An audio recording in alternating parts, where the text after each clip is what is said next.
What's up, guys? Jason of New Year's Revolution Cave.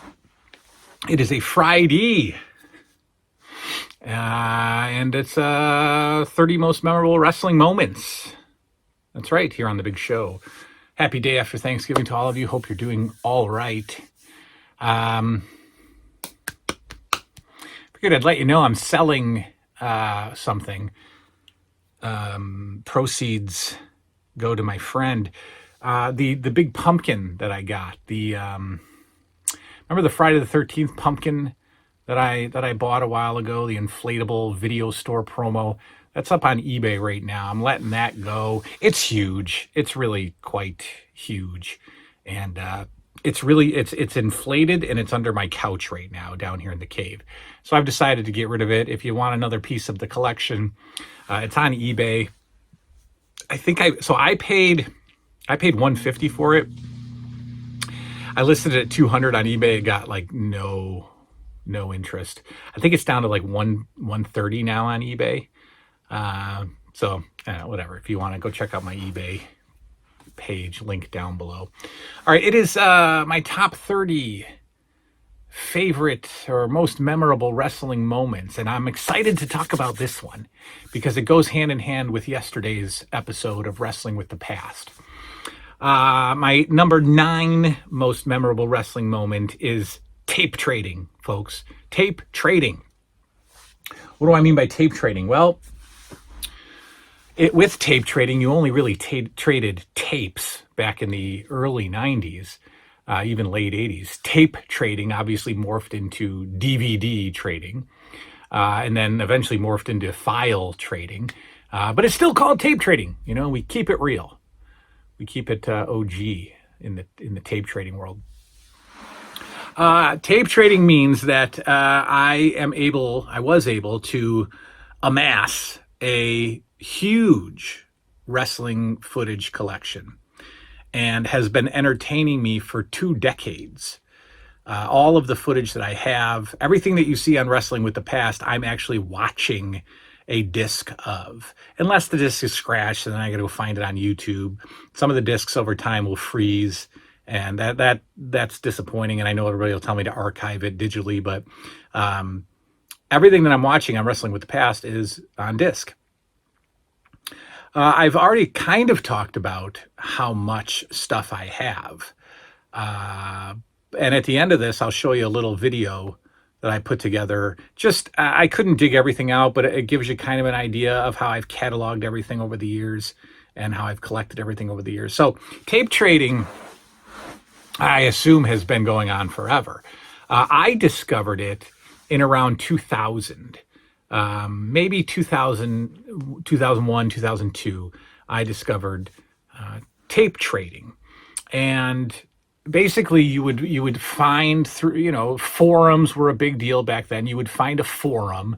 I was on a forum called Crazy Max, and it was a wrestling forum where people would talk about the WWF. They'd talk about NWA, TNA at the time. They'd talk about WCW dying. It's just a stupid opportunity for, overly opinionated keyboard warriors to, talk about stuff and, say stuff to you that they'd never say to you in real life. But one of the subsections was tape trading.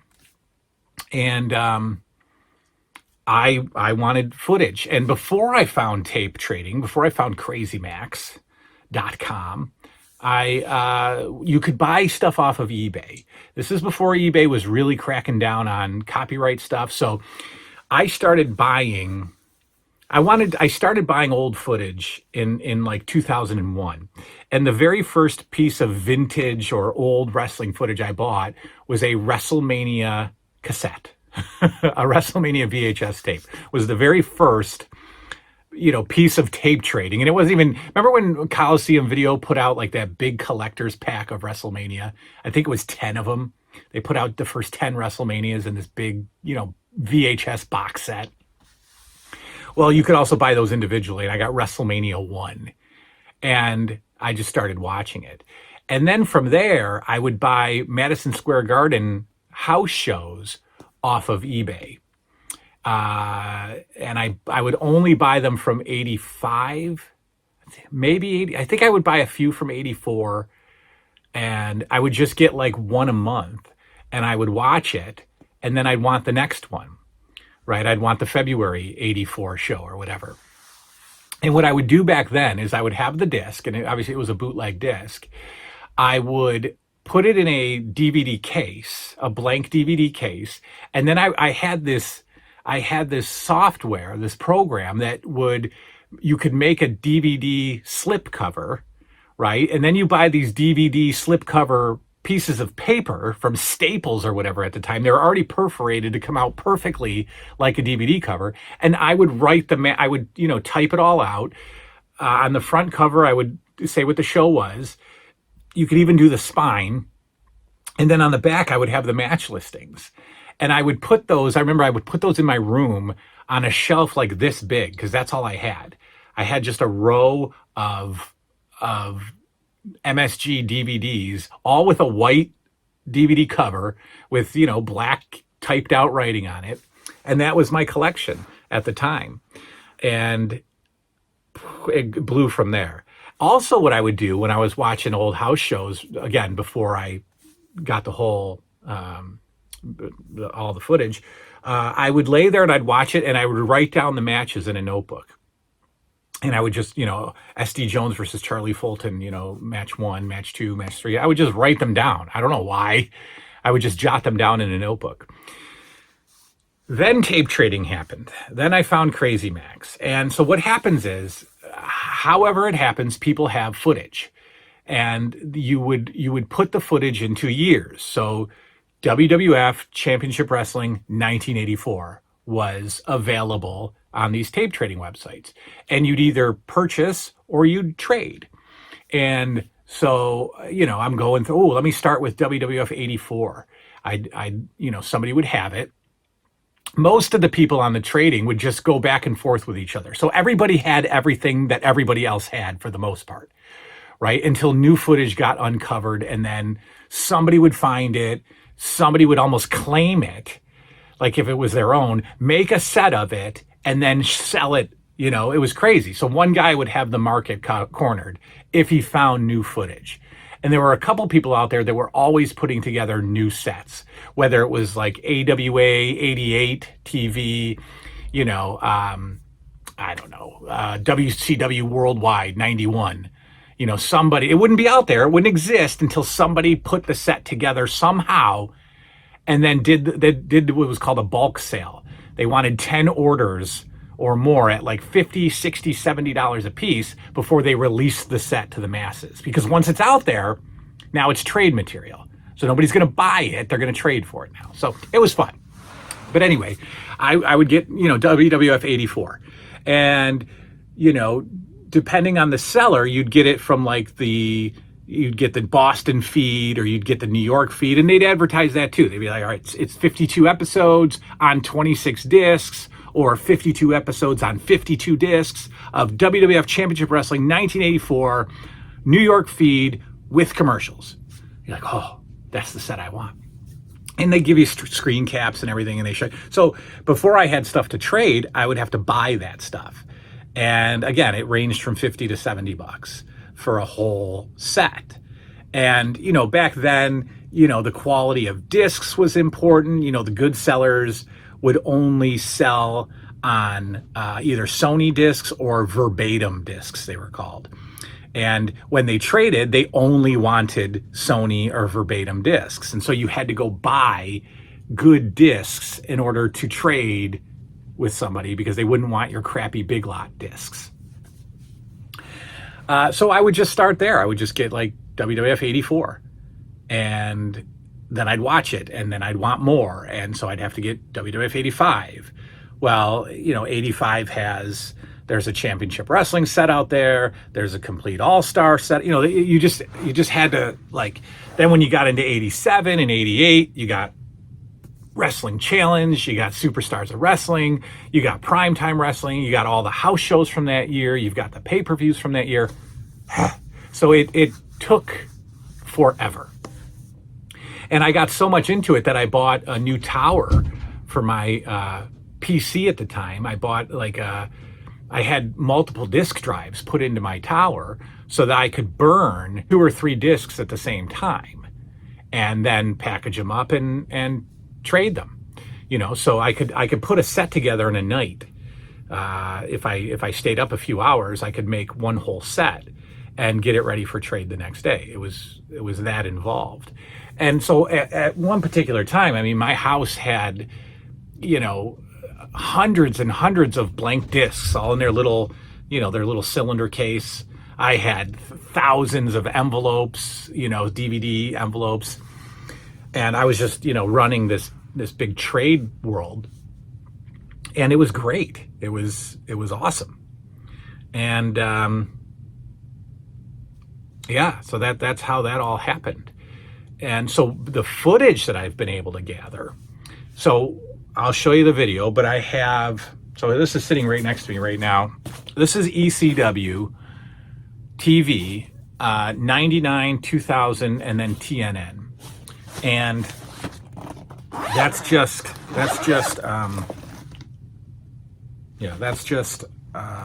one binder. I have 2 more ECW binders, just like this, that have ECW from the beginning. So it's like 93 or 94, 93, I think, when they were Eastern Championship Wrestling. Really bad, not easy to watch. But around 94, 95, it starts to get into the ECW that we know. So this is just the 99, 2000, and then TNN, and then the pay-per-views. So ECW had pay-per-views, but then they also had these events that you would only buy on VHS. It Ain't Seinfeld was one of them. Cyberspace or Cyber Slam is one of them. Those weren't pay-per-views. Those were events that would be recorded onto VHS, and you'd have to buy them. So I found a trader who had all of those, and so I bought all of those. So I have all of the ECW footage that's out there that I literally haven't even put in a disc in my entire life. I have not started watching any of the ECW stuff for the last 20 years that I've had it. It's crazy. I have, for NWA, I have Georgia Championship Wrestling from 84, or it might be Mid-Atlantic Championship Wrestling from 84. Then I have the TBS show, but then Black Friday happened and WWF got into, or Black Saturday, and WWF took over TBS. Well, I have it when it starts back up again. So it's like, let's say April 85. I have WCW Championship Wrestling, TBS 605. I have all of 85. 86 has a show called, is it Worldwide? It might be Worldwide. If that was out there, I have that. They had a Sunday show called the NWA Main Event. I have that. I want to say they had a Power Hour too. But I have that. So I have all that stuff from 85 up until Nitro. So then Nitro starts, and I start picking up the Nitros and the Saturday nights from that. Saturday night became awful in the Nitro era. So, I think I got them. I've definitely got them. But so my NWA WCW footage goes from 84 to the very last Nitro. All the pay-per-views in between, all the Clash of the Champions, and they're all in chronological order. And it took me forever to do that. I have given away a few pieces over the years, so I don't have WCW Saturday Night 2000 anymore. I gave it to somebody. And I think I gave another year away too, just because I'd finished it. I didn't think I'd ever watch it again. So the WCW NWA discs are all stored in DJ. They're actually DJ suitcases that DJs would carry. They're like hard shell. They're great. And then they have these little file hanger folder thingies that you can catalog everything.